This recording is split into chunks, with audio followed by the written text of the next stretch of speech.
This episode of the BeanCast is brought to you by Content Marketing World, the world's premier content marketing event.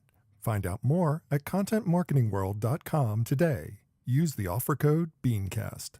And by Rev, fast, accurate transcription delivered in less than 12 hours. Find out more and get $10 off your first order at rev.com/blog/BeanCast. Bandwidth provided by Recursive Squirrel Interactive. Visit them on the web at recursivesquirrel.com. Episode 544.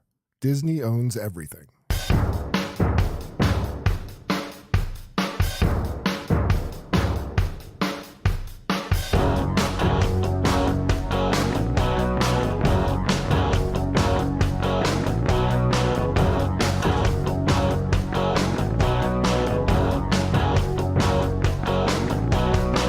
For Monday, May 20th, 2019, it's time for this week's edition of the BeanCast, a weekly discussion about the news and issues facing marketers today.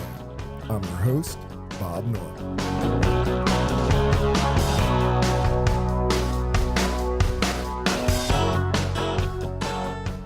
Thanks for joining us.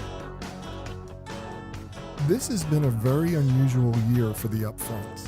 The annual Dog and Pony Show by television networks to ad buyers was awash with new faces, new strategies, new owners, and new alliances. What does it all mean for the ad world? We'll discuss. Also, why out of home is so creatively rich, mining first-party data, the impact of Facebook's clear history, plus this week's The Good, the Bad, and the Ugly. That's the lineup. Let's meet tonight's panel.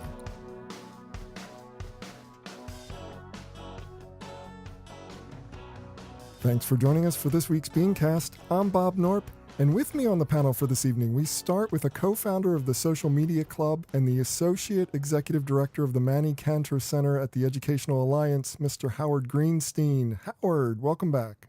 Bob, always a pleasure to be here on the BeanCast. Thanks so much for having me. Absolutely.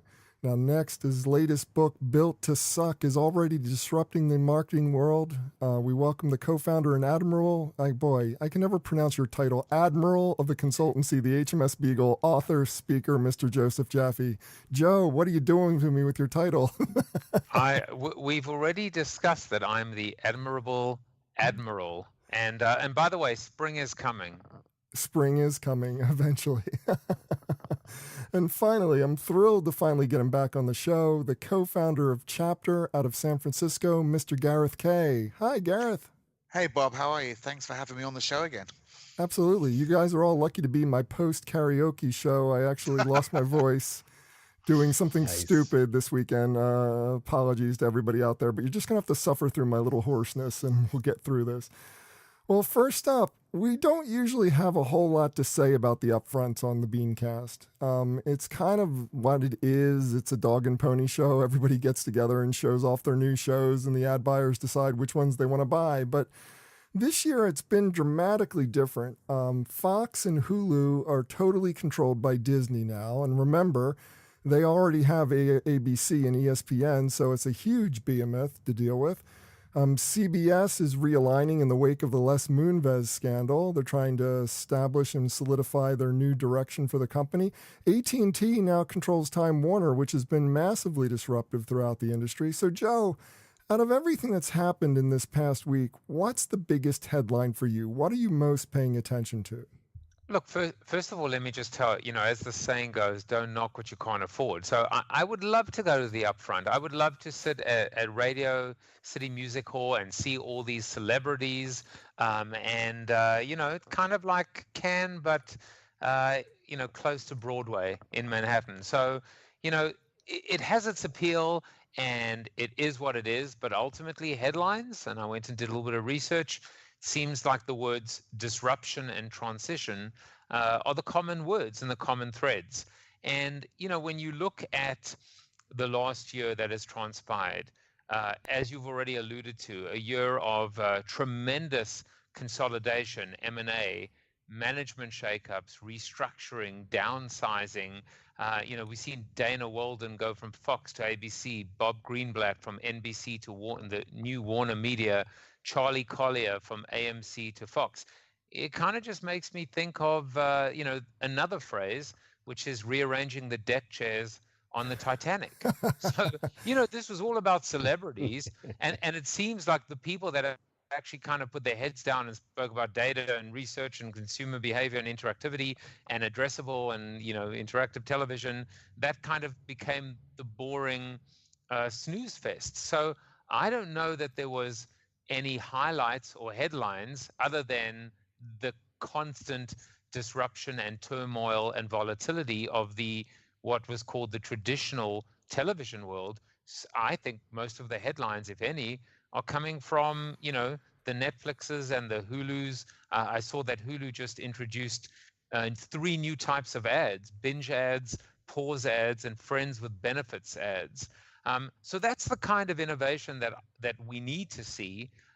Instead, it just seems like it's more of the same. And the most, I would say, talk about winner and loser. Well, I think the loser was Constance Wu. Well, not her, but Constance Wu, who's one of the stars. She was in Crazy that. That Rich was Asians. so funny. She's in Fresh Off the Boat, and when it was announced that the series was renewed as opposed to canceled, she kind of went on a Trumpian Twitter tirade with a whole bunch of F-bombs, is essentially expressing how disappointed she was that she has to go back. The big winner, undoubtedly, I mean, it had nothing to do with the upfronts, but has to be Starbucks. And the estimate now with the gaffe, the product placement, was it a gaffe or wasn't it a gaffe on Game of Thrones? It's now estimated that Starbucks got between $2 and $3 billion of earned media.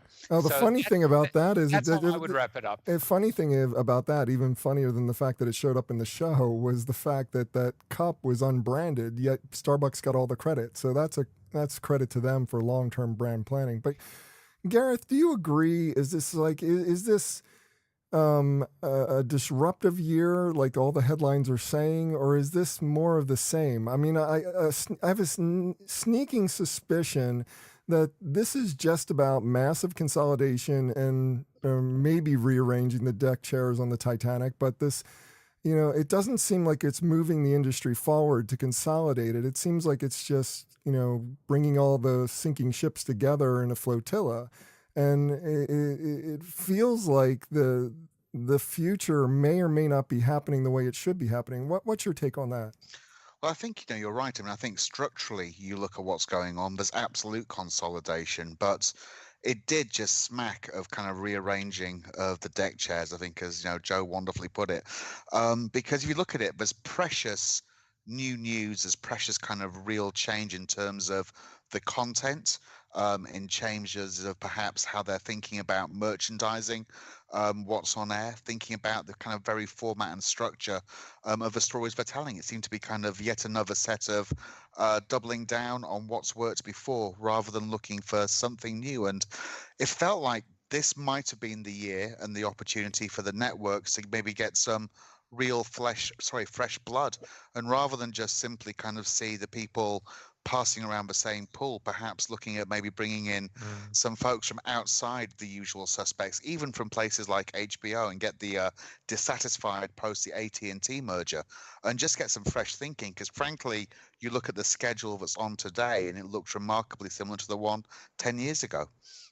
And there's a whole situation here, Bob, where all these groups are getting together to celebrate all the television that we're going to have to watch 1 week at a time. Yeah. When Netflix and Hulu and Amazon Prime are eating their lunch in that category. Yeah, absolutely. Keep going with that, Howard. Tell me a little bit about what your feelings are about the way the television industry is moving forward, and whether or not the upfronts impressed you or left you feeling a little bit not excited. I feel like, the last time I was really directly involved in things like the upfronts, I was a media planner at BBDO in the 80s. So, I'm definitely a couple steps removed from it. But as a, suburban consumer who's sitting at home, I can't remember the last time I actually sat and watched a TV show when it was on. Now, that probably comes across sounding incredibly privileged and sort of highfalutin, but I don't have a lot of time to watch TV during the time that sort of the must-see TV stuff is on. I end up commuting a pretty long time, sometimes almost 2 hours. So I either shift my viewing with one of the paid services like Netflix or Hulu, or I even tried CBS All Access, and I've been watching the Twilight Zone, which is quite excellent, Jordan Peele's Twilight Zone, on bus rides. So, and when stuff comes on that I actually do want to watch that's on regular TV, or on one of the main networks, I'll tend to put it on my TiVo, throw it onto my TiVo app, and put it on my iPad and watch it there. And so I feel like most of the younger folks who I work with in my office don't have cable TV subscriptions and don't watch anything other than individual shows that they feel like. And I hate to generalize without having a lot of data behind it, but that's seems to be the trend or the direction that people are going. And that seems to be where all the networks are moving with their offerings to advertisers. They're not just betting on the flagship broadcast of the original show. They're talking about the streaming component. I mean, that's really the big story behind the the Disney situation.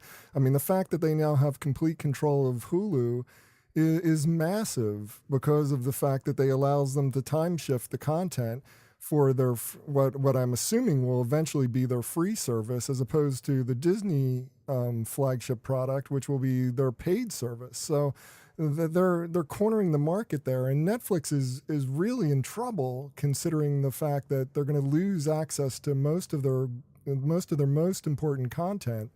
I mean, Joe, let's talk a little bit about that.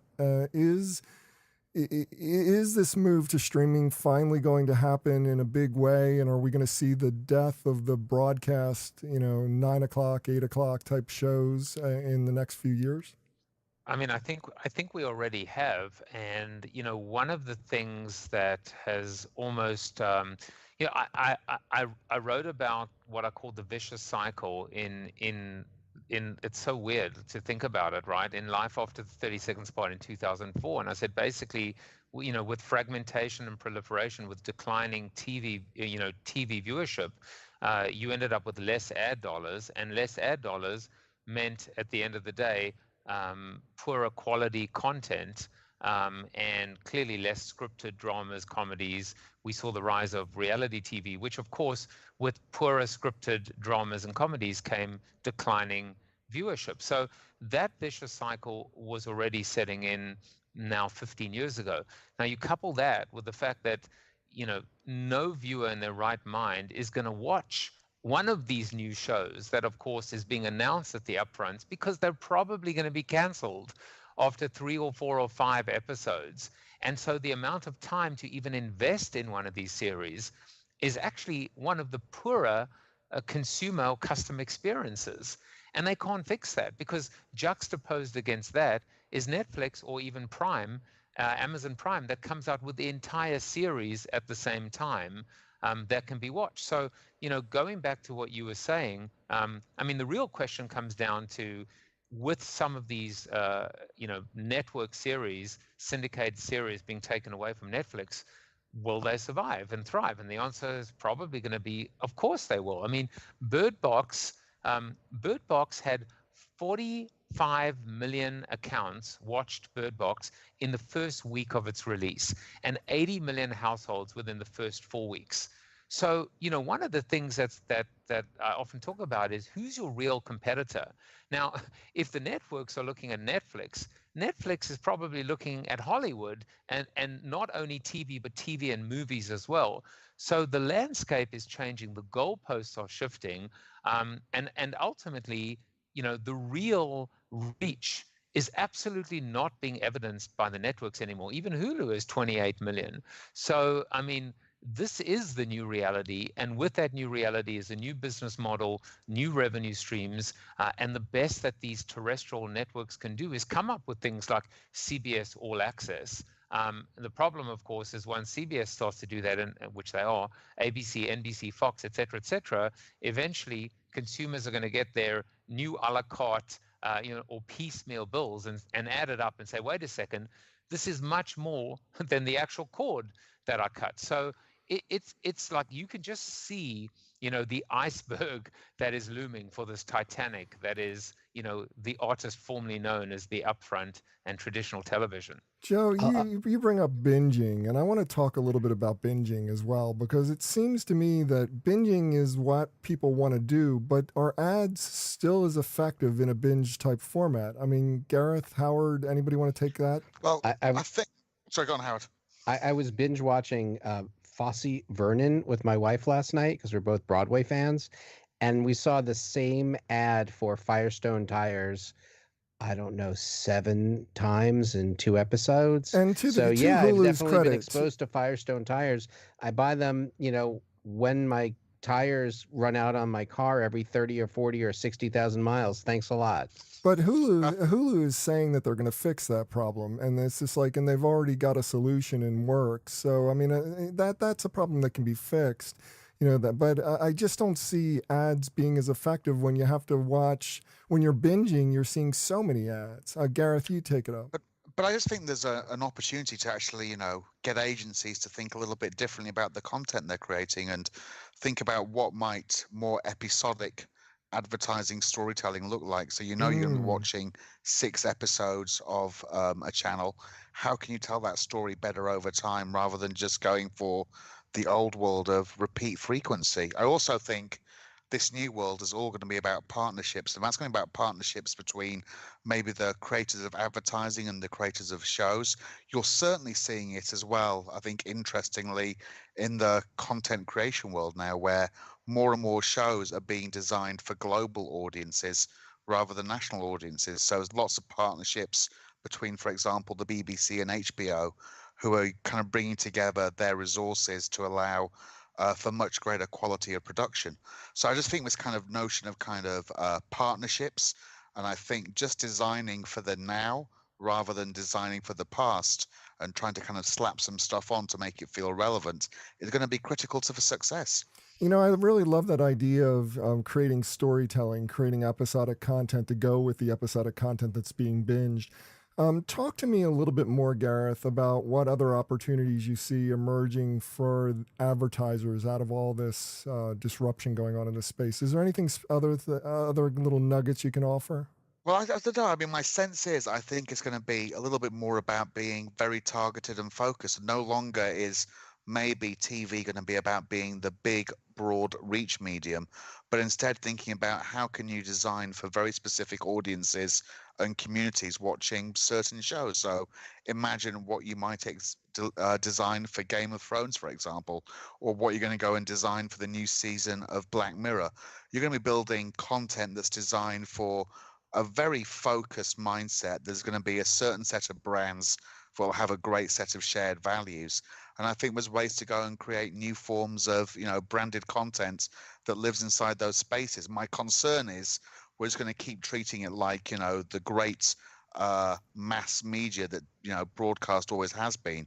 And I just don't think it is anymore. I think we're just that opportunity to go and build real content focused on very specific communities who have got real passions around specific programs or genres. Yeah, I don't disagree with you at all, and you're 1,000% correct that that's where it's heading. The problem, of course, is that all of these advertisers and all of these major networks, they don't understand, they can't get their hands around a kind of a penetration or a quality or a targeted model. They're still living in the world of reach, and they're still clinging on to the mass properties and the fleeting mass opportunities, which is why the Super Bowl continues to still stand, on its own, and prices continue to rise, which really is just classic supply and demand. So, I don't know how they're going to find the talent, the resources, the ability to really get so niche. And the irony, of course, is when you look at players like YouTube, for example, I mean, they're cashing in on millions and millions and millions, as is Netflix, of views. So the reach numbers are actually still there. They're just not with the usual suspects. Yeah, and I think Joe, to that point, I think you're absolutely right, but I think it just takes new blood, new mindset, and a new perspective, because otherwise they are going to be in a death spiral. If they keep trying to use the old tools, they are just going to go in one fail advertisers by not delivering mass audiences anymore. Two, and perhaps most importantly, they're going to fail people who are watching it. This is why I think one of the big reasons why people no longer think the ads they watch are as good as the TV shows they used to. But nowadays, we're just designing for the wrong context and the wrong situation. Well, this has been a fascinating discussion, but I want to move on and talk next about out of home and why it's still one of the most creative mediums and continues to get even better and better year after year. We'll get to that in just a minute. First, it's time to start planning your fall conference schedule. And if you make only one reservation, if you make only one plan this fall, I want you to make it Content Marketing World. So many of the past guests on our show are speakers there or attendees. You'd be crazy to pass up this event. I mean, there's people there like Tamsin Webster. We all love Tamsin. Ann Handley, who's been on the show in the past. Lee Odin. Lee Odin's like the master of SEO. They're all going to be there. Nearly every major global brand is going to be there too. In fact, they're expecting over 4,000 attendees. Now, when you're getting up into the 4,000s, you know this is not some fly-by-night conference that you're going to get stuck at. This is a real key event, one of the biggest events in the country. And it's time that agency folks discover this event as well. Content Marketing World is the world's original and largest annual gathering of content marketing professionals, all coming to hear the latest thinking on every topic imaginable about content marketing. For instance, I mentioned Ann Handley. I mentioned she'd be there. Well, if you don't remember her from the past shows, her book, Content Rules, is the seminal text of the content marketing space.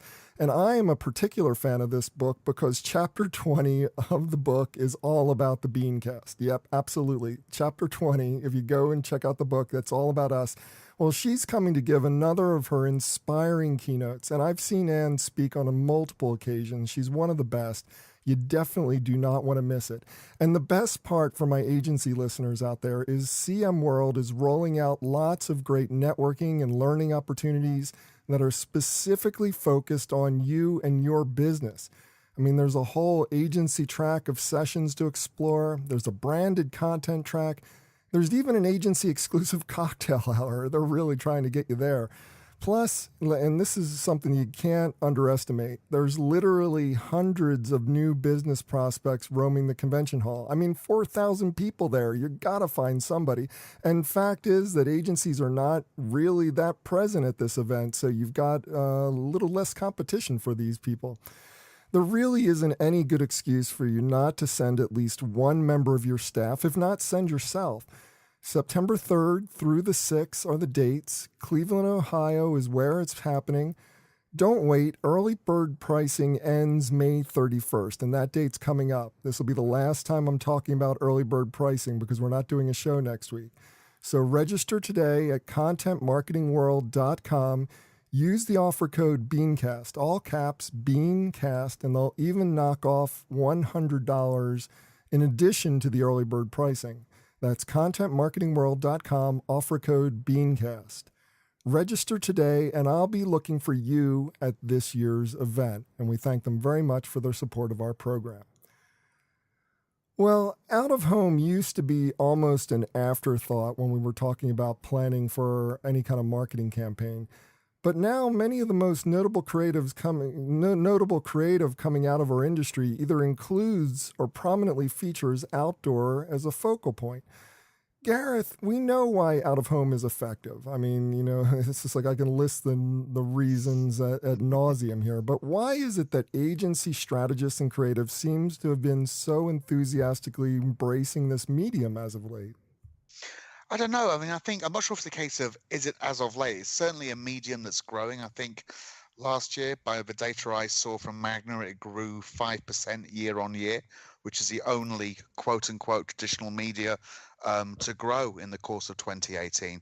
But I think out of home's always been something that's been absolutely beloved by agency creatives and frankly, strategists. And I think there's a couple of reasons for it. I think firstly, there's something wonderful about a medium that still has real constraint. There's just so much kind of, infinite opportunity and possibility now with so many forms and types of media. There's just something kind of quite wonderful about trying to find a way, to innovate around what is really quite a tight constraint of the kind of standard out of home frame. So I think there's something that people see as being very liberating about the media. I think there's just a wonderful opportunity, obviously, to have that kind of magic of real context and really thinking about how you can create a piece of communication that has real rich context to the geography and place it's in. But I think that the biggest thing at the moment is, in a world where media is fragmenting, and we just talked about how, frankly, broadcast media arguably isn't really a broadcast media anymore. In many ways, out of home is the last great public media that is seen by a big chunk of the people and seen quite often together. So I think there's just something that's seen as being, very powerful around that. The final thing that I think is interesting at the moment about out of home, and I think this is why a lot of advertisers love it, and I think it's actually why it is quite effective, is just that kind of behavioral economics notion of virtue signaling. There is something really powerful about kind of peacocking in public, being seen by lots of people, and frankly not caring if some of those people really aren't interested in your message. It's that whole notion of virtue signaling and just showing that you're a healthy, robust and important business. And I think there's no other media, frankly, like out of home nowadays that can really do that. Yeah, and that's a key thought, a key point that I really want to latch on to. This idea of trying to create some kind of statement that we are vital, that we are important. It's almost like it's an ego boost, an ego stroke. And Howard, I want to get your opinion on this. I mean, does the very notion of outdoor, because it's so much about ego or the essential getting you off the highway to the store type strategies, or trying to motivate you to do something while you're sitting on a subway or waiting at a bus shelter, is it as effective as other mediums, and is it more about just the vanity of it all? It's definitely a touch, right? So if we think that, there are X number, and there's all sorts of theories about how many times you have to have somebody, get some sort of a touch or a nudge or awareness before they're going to take some sort of an action. I certainly notice brands in the subway. I take the subway every morning. I certainly notice brands on the billboards on the highway. There's a definite switch from a lot of billboards to digital billboards. So there's not just one thing plastered up there for several months, but different things happen. I'll tell you, as a driver, that's somewhat distracting. But as a passenger in a bus, which I take again for commuting, certainly is an interesting thing to check out and see what people are trying to get into your head. And there's a lot of cleverness. I don't know if anyone's seen the iPhone 10 $999, Pixel 3a $399, two billboards that are one on top of the other. They both look the same as an ad, but obviously the point here is, you can make a top end phone for $400 if you're Google. And they've made a big deal about this, putting it out in a lot of different places, including, I think, Times Square. You have this opportunity while people are out and about, if they're not looking down at their phones, to give them a little bit of an information nudge or give them a deal. There's lots and lots of deals happening on the subway, and now New York is filled with digital ads with those kiosks that have the free Wi-Fi. What is that called, Bob? CityLink or? Link NYC, I think it's called. Yeah, Link NYC, right, exactly. So those things change all the time, and they put up interesting infographics, but they also are very, very locally targeted advertising opportunities. In fact, I tried to buy them for the community center. They're a little too expensive for the nonprofit advertising budget, but they are very, very targetable down to the very close neighborhood area. So it's a creative way of getting your message in front of either a lot of people or the right people if it's a localized campaign. Joe, something that Howard said, I want you to kind of comment on, because he brings up the digital out of home. And digital out of home, I mean, it's got to be one of the most important, exciting things that's going on in the out of home space. Rashad Tabakawala a couple years ago at a conference I was at kind of dubbed it as being the last great mass market media that's out there. You know, this opportunity to take what is essentially a television and turn it into an ad that the masses can see as they're going by. I think that's really compelling, and I'm wondering how important is that to the growth of out of home, and in terms of the creative opportunities that agencies are so much excited about. Well, look, I've got to tell you that the two mediums or media that excite me the most, and it maybe isn't how they look today, but how they could look in the near future, would be out of home and radio. And both, and I say radio in very thick air quotes. Right. We're But talking about all kinds of streaming Air radio. quotes. Right. yeah, and podcasting and satellite radio. But we got to go back to the original, almost cliched aspect of this business, right?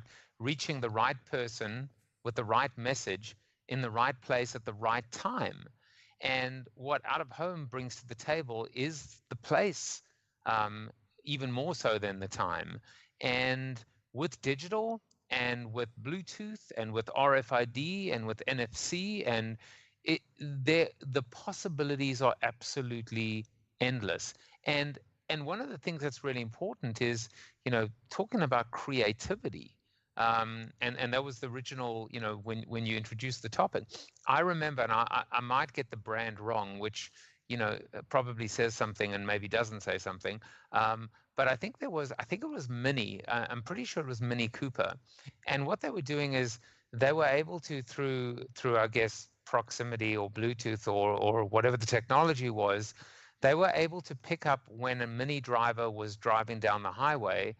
And the message would be like, look at that, sexy or good-looking person in the pink Mini or in the blue Mini right now.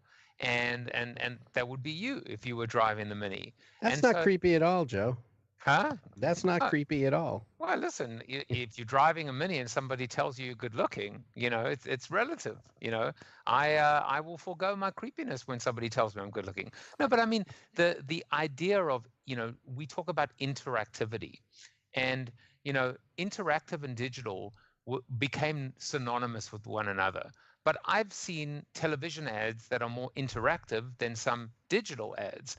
And so what we're seeing really with out of home is the tremendous possibilities of interactivity and innovation and creativity between the actual ad itself and the actual people that become part of it. So I think that the best is yet to come, and this is definitely a platform that's going to continue to grow.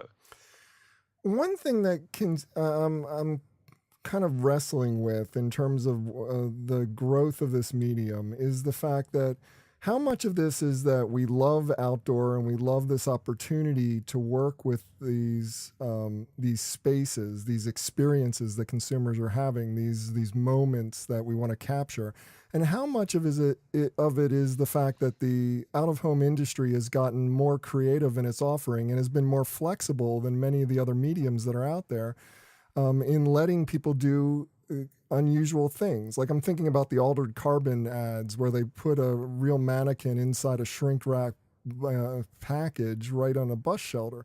I mean, you see stuff like that and you go, wow, that's so compelling and so awesome. And what other medium would allow you to do something like that? And Gareth, I'm wondering your thoughts on that. Well, I think honestly, a lot of it's kind of been a historic thing. I've certainly noticed both in the UK and the US that the kind of out-of-home companies are tended to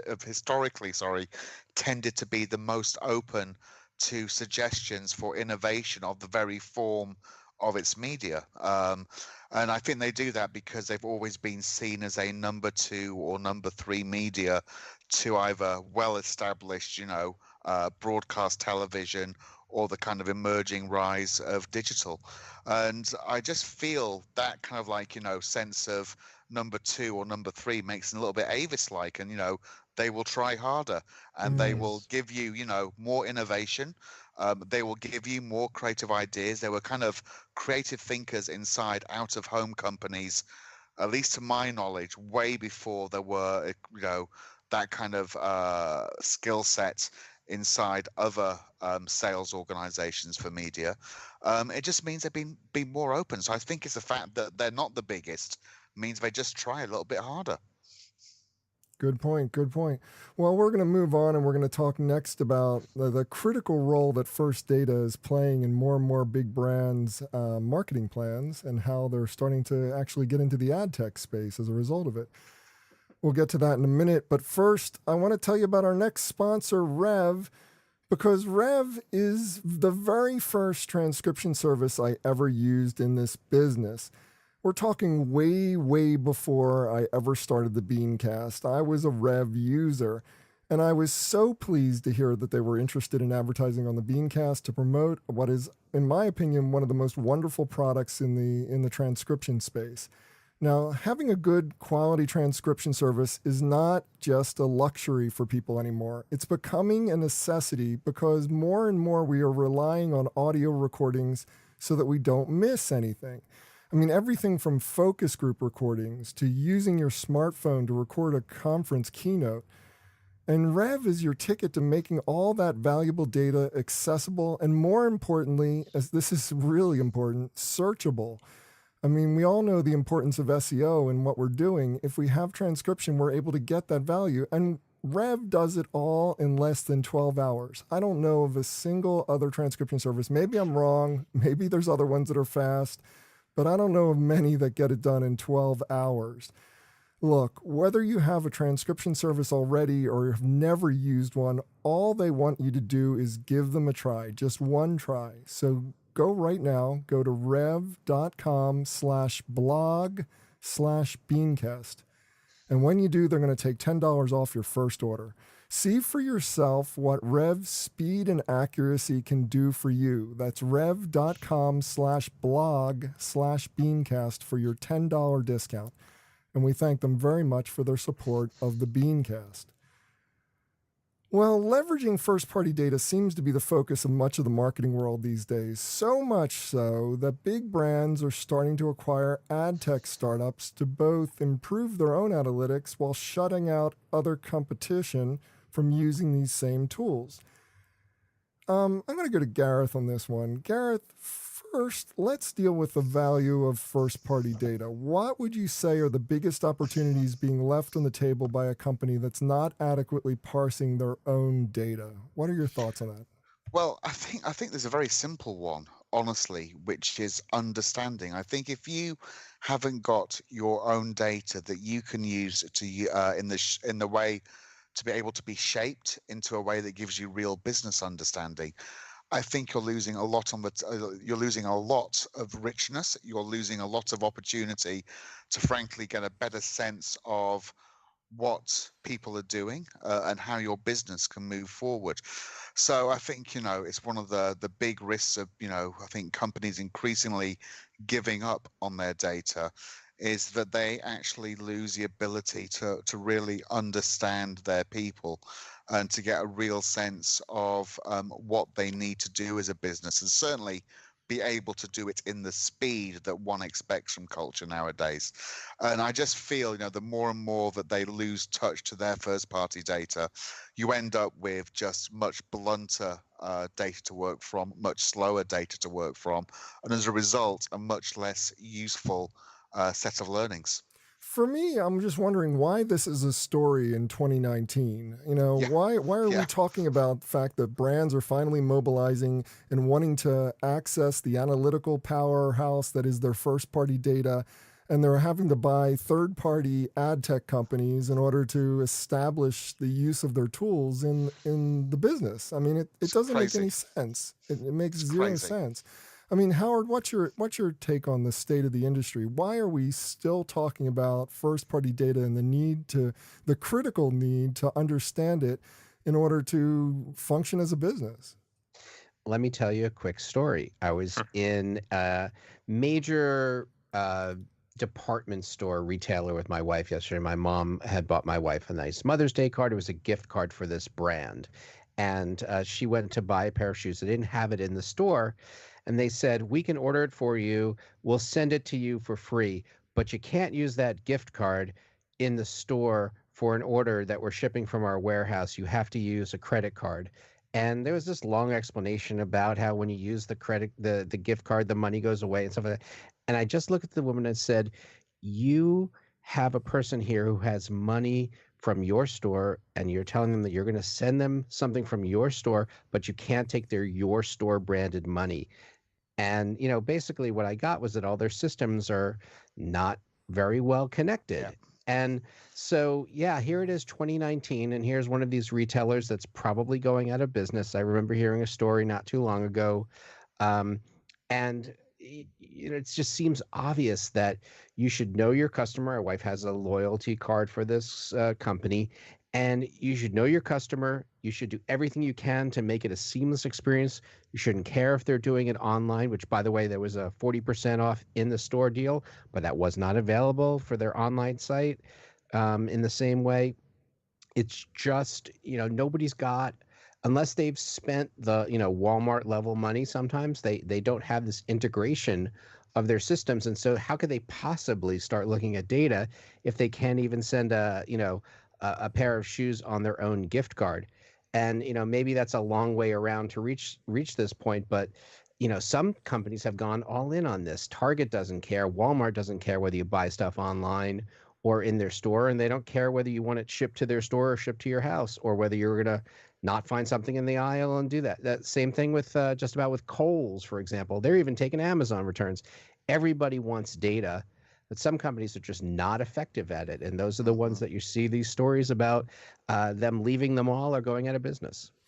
Joe, this whole topic was spawned by the story that McDonald's has bought Dynamic Yield and wanted to use their tools to understand their data a little bit more deeply. And I'm wondering, is that the end game? Do you need to buy an ad tech company in order to understand your data? Why couldn't they just work with Dynamic Yield? Why did they have to own it? Is it a competitive move? I mean, what's going on there? I mean, look, you asked the question, is this competition, service, or survival? And it's all three, but if it's anything, it really is going to be ultimately survival. And, to talk about first-party data, you've got to have a conversation about third-party data, and you've got to talk, obviously, about GDPR and really what's happened, and the rise of DTC, and subscription. And when you put it all together, it's fairly obvious that it's beyond mission critical right now. First of all, to have first party data, and second of all, to be able to manage it.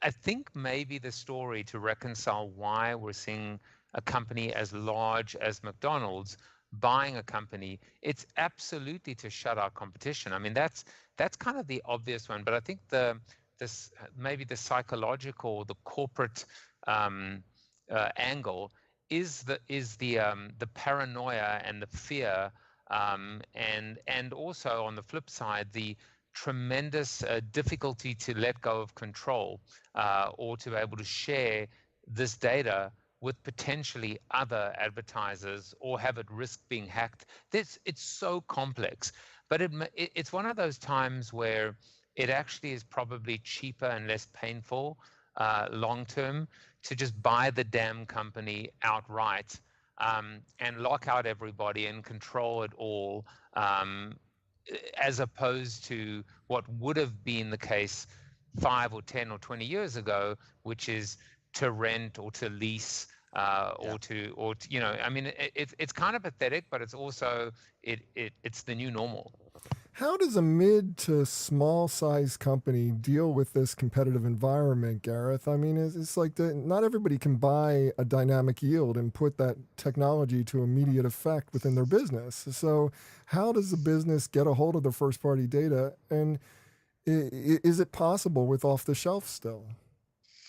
I think it is possible still. I think, yes, but I get very frustrated by this whole conversation because, yes, you're right. It feels like it should be 15 years ago. I think there's a much bigger conversation around how are you drawing patterns between first and third party data, and how are you actually getting meaning out of a data Oh, that's really useful to interesting. the business, Yeah. rather than, frankly, what are your inputs coming in. Now, I know those inputs are critical, but I think the biggest failing I see in company after company is they've got, terabytes and petabytes of data, but they've got absolutely, kilobytes at best of meaning that's come out of that data. And I think that's the biggest challenge facing the company. So I would compete as a smaller company on just being really smart with how I use the data I'm able to use, as opposed to maybe going on the war for many data sources can I have coming in. Yeah, and let me just add to that, which is smaller companies are going to be less paranoid and about working with a third party Yes. partner or an off the shelf piece of software. The other thing is, when you look at the rise of DTC, for example, these are companies that actually started from the get-go with first-party data and managing that first-party data. So, with a pure play, it's so much easier to be able to manage and reconcile and grow and scale, because it's kind of all they know and where they began. Whereas these large corporates and multinational companies are backing their way and stumbling into it, and it's kind of like a minefield for them. Yeah. Well, I want to move on to the last topic of the evening. Facebook has had a long delay. Yeah, let's try this again. Facebook had long delayed their clear history option. And if you still don't know why, they made it a bit clearer in a post to their advertisers that indirectly warned of drops in overall reach, targeting, and effectiveness. All the stuff that Facebook is good for. So, Howard, what's your feeling about clear history, and why do you believe the impact will be to us in the end? Well, when you say us, right, there's the agency side and there's the consumer side. From the consumer side, as Joe pointed out really clearly, GDPR is out there, and there's this right to be forgotten. And there was a poll of UK citizens recently, and the vast majority, 70%, said that people should have the right to be forgotten online, which is exactly what Facebook is offering here. That'll have some button that'll be buried 5 things deep in your settings that will have unclear language, but if you push that button, it will tell Facebook to forget all the connections that you have to other sites. So if you saw a ad on Facebook and went out and clicked and went to an e-commerce site and bought something, and Facebook has that little bit of data about you, if I show Joe an ad for these kind of sneakers, he's going to buy them maybe. This is going to disconnect that data. And so it makes you a lot more more difficult to target you from that perspective. And so for agencies that are looking at things like the custom audience tools and some of the campaign tools that Facebook Ad Manager has, you're gonna probably start seeing a downgrade in the amount of customers or the quality of customers to whom you're targeting or to whom you're even able to target if this tool takes off. And I have a little bit of skepticism about that, right? So I'm wondering, if you're sitting around Starbucks, how many people are saying, I wonder how my visit to this website will affect how Facebook markets to me for the next 5 years, right?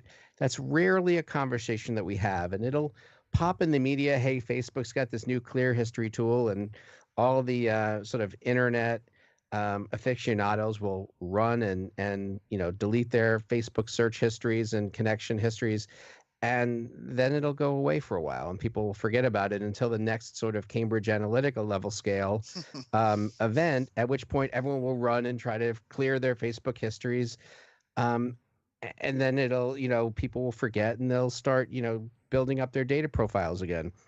It'll be really interesting to see if this tool allows you to just go backwards, or whether it lets you permanently in the future keep you from, if you click on something on Facebook, that Facebook pixel that lets you see whether you've completed the action of going to the website and making a purchase or making filling out a form or something like that, whether that trail of customer journey is allowed, is going to be really interesting.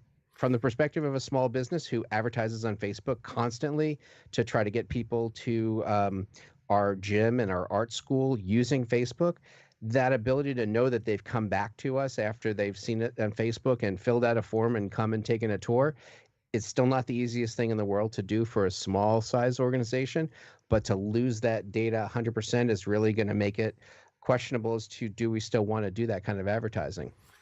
Yeah, there's a lot to unpack there, but I'm gathering from your initial impression that you don't believe that this is going to actually be a problem. I mean, it's just like it will be a problem if people start using the clear history button, but you don't believe that that's going to happen.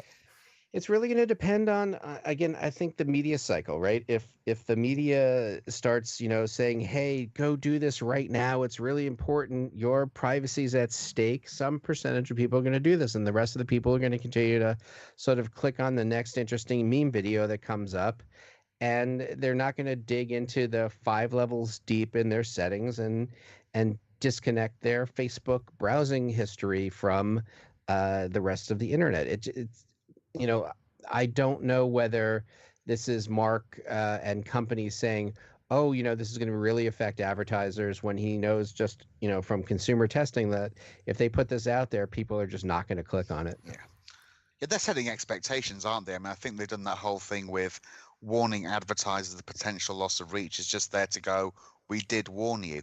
But honestly, I completely agree with what you were saying. I would be shocked if more than, I would say, 0.1% of Facebook users actually did clear their history. And the reality is, it's down to defaults. They're setting this as being default off. So you have to go and take that action, which means, 1, I have to know about it. 2, Facebook are going to basically message it to me on their platform, which I doubt they're going to do too often.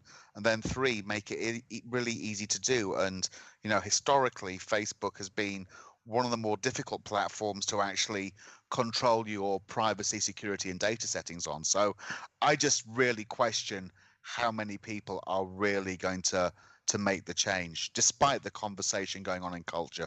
Correct. And let me throw out a quick thing, team. Like in 1995, my master's thesis in interactive media was on marketers' rights versus consumers' privacy. So this isn't the first time this has come up, right? This has been going around for 25, 30 years of people questioning, well, what if we do this on the internet? And once we created cookies in 94, this has been a question of how we track people.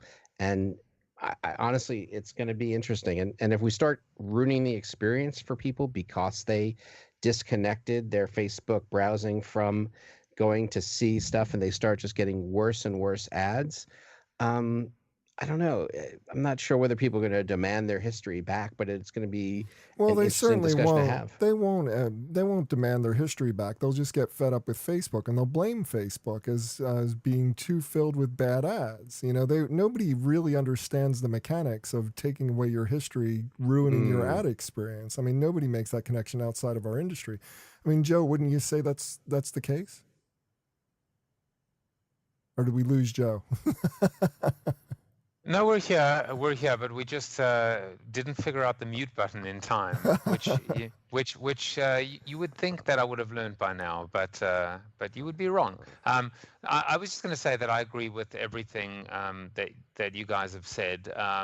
Facebook is famous for kind of doing the mea culpa and offering these solutions and trying to be as proactive, with a little question mark or a little exclamation point above the button, the privacy button, but nobody cares at the end of the day, or if they do, they kind of go back to their old habits. But I think, I mean, with some of these, I hate to use the word AI. I'm gonna have to, put $1 in the swear jar or something. But with AI and a lot of these big data connections and inferences, and obviously your ability to like certain pages and be part of groups, Facebook's going to figure out the relationships and the causalities and the correlations, and not even need 5 years or 5 months or even 5 days of history, if you will, to be able to make these connections and inferences. So, this, at worst, this would be a one step back to move ultimately 2 steps forward. And at best, we've just seen Facebook's ability to somehow, after gaffe after gaffe after gaffe, or kerfuffle, whatever you want to call it, they just keep kind of motoring on. Well, with that, it's time for the good, the bad, and the ugly, a new segment we're trying out this evening. But before we get to that segment of the show, I do want to take this quick opportunity to thank my guests again and allow them to each do a shameless plug, starting with Howard Greenstein. You can find him at edalliance.com. That's the home of the Educational Alliance, where he is an associate executive director. Tell us, what's going on in your world? That'd be edalliance.org, Bob. And alliance.org. There you go. That's okay. As a nonprofit, we like to keep our status. And honestly, nothing shameless to plug other than really happy to be here with some smart folks talking about the ad world with you guys tonight. Fantastic. Next up, we have Joe Jaffe. You can find him at the hmsbeagle.com. That's the consultancy he founded with Lynn Power. Tell us what's going on in your world. Joe, what would you like to promote? Well, first of all, I want to promote BeanCast, or just say that it's always a good day when you have 2 sponsors, and 2 sponsors is one away from 3. So if anyone's on the fence and thinking about sponsoring this tremendous podcast and show, get on the bandwagon now, because soon he's going to be full, and then you're going to have a bit of FOMO. So that's number 1. Thanks. Number 2, that was a live read. I obviously I appreciate everything you said about Built to Suck at the beginning. You'll notice I was much better behaved. I only mentioned the old book, the 15-year-old book, and not the new one. But certainly, BeanCast listeners, if you know me, if you like me, if you hate me, I don't care. If you feel anything for me, buy the book, give it a whirl, review the book. It would be most appreciated. And I guess the only thing I would add is I recently this week sat down and spent an hour interviewing one of my mentors, role models, idols, which is Professor Philip Kotler. Anybody that actually studied marketing would have studied from marketing management or consumer behavior. And we sat down and we had the most incredible conversation for over an hour. And I have it on audio, I have it on video. I'm going to be releasing it soon, and I just can't wait to share it with everyone. That's fantastic. Yeah, I teach that book in the integrated marketing class over at NYU, so that's fantastic. Yeah, and really I cool. have to tell you, he is, he's a visionary, he's a revolutionary. He's learning the whole time. He's real inspiration at 89 years old. That's amazing. Well, next up, Gareth Kay. You can find him at chaptersf.com. That's the home of Chapter, which is his agency that he co-founded. Tell us, what's going on in your world, Gareth? What would you like to promote? Oh, I'm not sure I've got anything to promote because I always feel incredibly weird doing that. But no, we've been busy. We're growing as a company. We've just added a bunch of new talent. And obviously, I guess the thing I would say is if any companies are trying to navigate change at the moment and don't quite know how to navigate it, please reach out for our website. That's amazing. Yeah, definitely check them out. It's a great agency out of San Francisco. Love them. As for me, for more information about me or the show, visit thebeancast.com. There you can find a complete show archive. You can find out how to consult with me. And of course, you can find out how to advertise on the program, as Joe mentioned. So check it all out at thebeancast.com. And now it's time for the good, the bad, and the ugly, a rundown of the best and worst of advertising, marketing, and public relation from the last week. First up, the good. There aren't many creative marketing opportunities when you're a packaging manufacturer, but Earnest Packaging Solutions has broken that mold by making a usable object out of cardboard.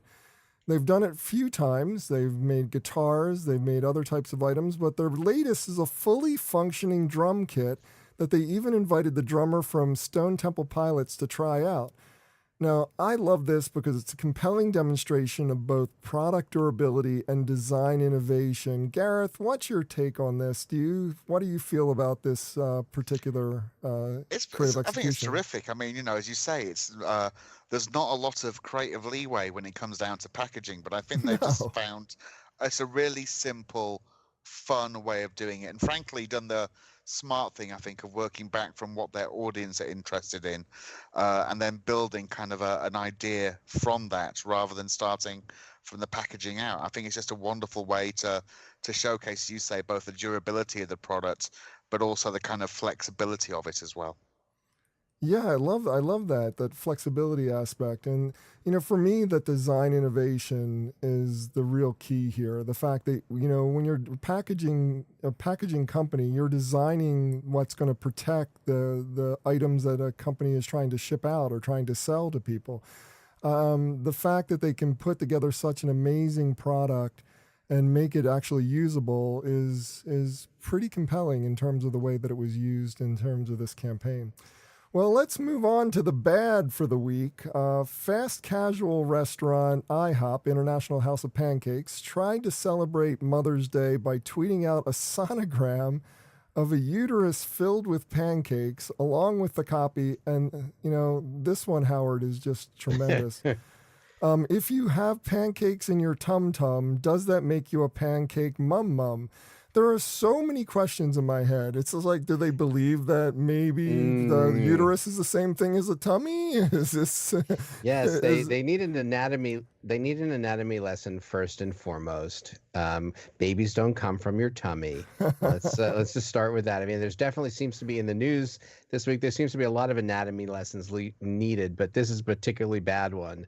And then the second of all, like, is it really something that's going to make me want to take mom to IHOP to see pancakes on a black and white weird sonogram thing? It was really quite an odd tweet, and Twitter wasn't having any of it. It was very, very pile on kind of situation, and they certainly got the media talking about it, but I'm not sure that it was the best press that they could have gotten. Yeah, but at least they didn't go with the copy. But if you eat too many of them, it will go straight to your bum bum. So, they Well, stopped short. for me, the most disgusting thing about it is just like, are the pancakes actually in the uterus, or are they about to come out of the uterus? I mean, this whole birthing image. It's the aliens of pancakes. Yeah, it's pretty bad. Well, the last is the ugly of the week. General Mills just put out an RFP, Joe, the specifics of which include 120-day payment periods. God, that's like so long. No compensation for the pitch process, and complete ownership of all creative concepts that are given during the pitch process, whether General Mills ultimately hires the agencies in question or not. Further, it's a blind RFP that includes no real understanding of the value of the work, nor promises of any kind of exclusivity to any of the agency winners. So you don't even know what you're going to get out of all this work. I'm thinking this is a new low for RFPs. They've been getting there, but this is pretty much the bottom of the pit. I think many of them have been in this camp as well. It's really sad. I mean, it's sad more than it is ugly. When you look at the companies like General Mills, you look at what's happening with Kraft Heinz. These are companies that are. I mean, this just screams one word, and that's desperation. And the problem is, we could discuss this entire topic, as a topic in the BeanCast. It's been going on for so long. I think the one thing that we can only hope for, and one day this wish will come true, is that all the agencies just band together. I call that collusion, as opposed to the other word, because the other word's bad, but collusion makes it sound very romantic. And they just say, you know what, screw you. None of us are going to play by your rules. You're going to play by our rules, or play by at least a fair set, or a set of fair rules. Because it's ridiculous, this is like consumers basically going and buying General Mills products and saying, you know what, we'll pay for them in 120 days if that's okay. So it just smacks of desperation and hypocrisy. And look, at some point, we know where all these companies are going, unfortunately, or fortunately, I don't know. We know where they're all going, and it's a one-way, it's a one-way track out of town. How many companies out there can do the size of pitch that General Mills needs and that, with no expectation of compensation, no expectation of owning the IP at the end of the pitch. And then if they win the business, so they're doing millions and millions of dollars of ads, and then General Mills says, well, we're not going to pay you for 4, 5, 6 months. Because look, 120 days isn't 120 days as far as I'm concerned, right? It's going to be more like 160 when you get through your purchasing process and your inventory process, and you've gotten billed with a network and you have to pass it on. It's not, you basically are floating yourself multi-million-dollar lines of credit in order to take this business. Yeah, so it's not small agencies. The problem is there's always one company that will kind of, break the line. There's always one company that will do it. When everybody says, basically we're holding the line, one company breaks it. And that's why, and that's how this process has been allowed to continue for as long as it has, and why it continues to get worse. Because you know what, as desperate as General Mills might be, there's an agency out there that's more desperate. Yeah. Well, have a suggestion for the list or just want to discuss it? Comment online. Use the hashtag GBU. That's pound GBU. If you'd like to subscribe to this podcast, visit our website at thebeancast.com and click on the subscribe link. If you're an Apple Podcast listener, we've also provided a direct link to our listing there, or just search for the BeanCast in the podcast directory on the Apple Podcast app. And whichever podcast directory you use, when you subscribe, please leave us a review.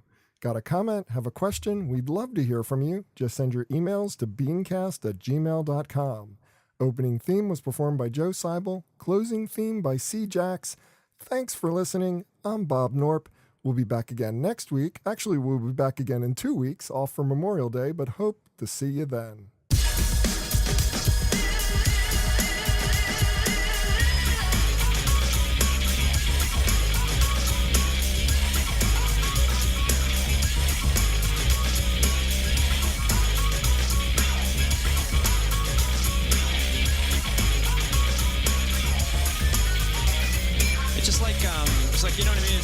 Like if it's, you know what I mean? I don't know, man. Just like, okay, it's like, you know what I mean? Like, it's like totally like that. It's like, I don't know, like if it's, it's like, you know what I mean? Yeah, it's just like kind of, it just seems like it's just like almost exactly.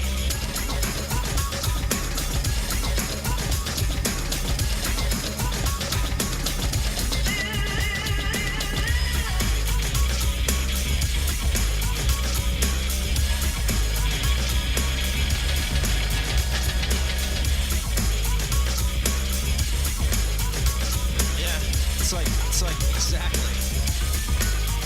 Yeah.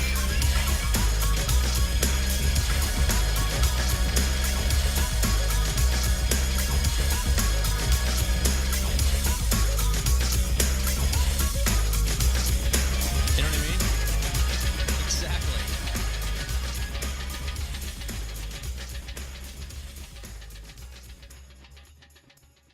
Cool beans.